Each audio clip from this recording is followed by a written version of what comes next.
അതെ, Asian news നൽകിയ വാർത്തയുമായി ബന്ധപ്പെട്ട് നിയമസഭയിൽ ഇത്തരത്തിലുള്ള ചർച്ചകളൊക്കെയാണ് പുരോഗമിച്ചതെങ്കിൽ CPM-ന്റെ സംസ്ഥാന സെക്രട്ടറി MV ഗോവിന്ദനും നിലപാട് വ്യക്തമാക്കി. അദ്ദേഹം ആവർത്തിച്ച് കഴിഞ്ഞ ദിവസങ്ങളിലൊക്കെ നിലപാട് വ്യക്തമാക്കിക്കൊണ്ടിരിക്കുകയായിരുന്നു. ഇന്നും അദ്ദേഹം തൃശ്ശൂരിൽ ആവർത്തിച്ചു. പ്രായപൂർത്തിയാകാത്ത പെൺകുട്ടിയെ ഉപയോഗിച്ച് നിർമ്മിച്ചൊരു വ്യാജ വീഡിയോയാണ്, വ്യാജ വാർത്തയാണ് ഏഷ്യാനെറ്റ് ന്യൂസിൻ്റേത്.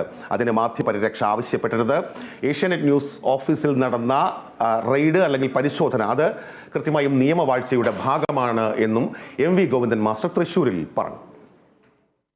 മാധ്യമ സ്വാതന്ത്ര്യം പോലെ പ്രധാനമാണ് മാധ്യമ ധാർമ്മികത. മാധ്യമ ധാർമ്മികതയ്ക്ക് ചേരാത്ത വിധം പ്രവർത്തിച്ച ചാനലിന്റെ പ്രവർത്തനത്തെ ന്യായീകരിക്കുന്നവർ അന്തിമമായി ഹനിക്കുന്നത് മാധ്യമ സ്വാതന്ത്ര്യത്തെ തന്നെയാണെന്നും MV ഗോവിന്ദൻ തുറന്നടിച്ചു. മാധ്യമ സ്വാതന്ത്ര്യത്തെക്കുറിച്ചുള്ള പാഠം കോൺഗ്രസിൽ നിന്നും BJP-യിൽ നിന്നും പഠിക്കേണ്ട ഗതികേട് CPM-നോ ഇടതുപക്ഷ പ്രസ്ഥാനങ്ങൾക്കോ ഇല്ല.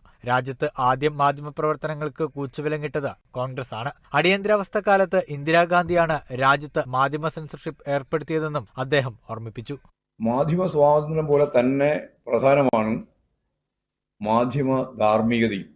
മാധ്യമ ധാർമ്മികതക്ക് ചേരാത്ത വിധം പ്രവർത്തിച്ച ചാനലിൻ്റെ പ്രവർത്തനത്തെ ന്യായീകരിക്കുന്നവർ അന്തിമമായി ഹനിക്കുന്നത് മാധ്യമ സ്വാതന്ത്ര്യത്തെ തന്നെയാണ്.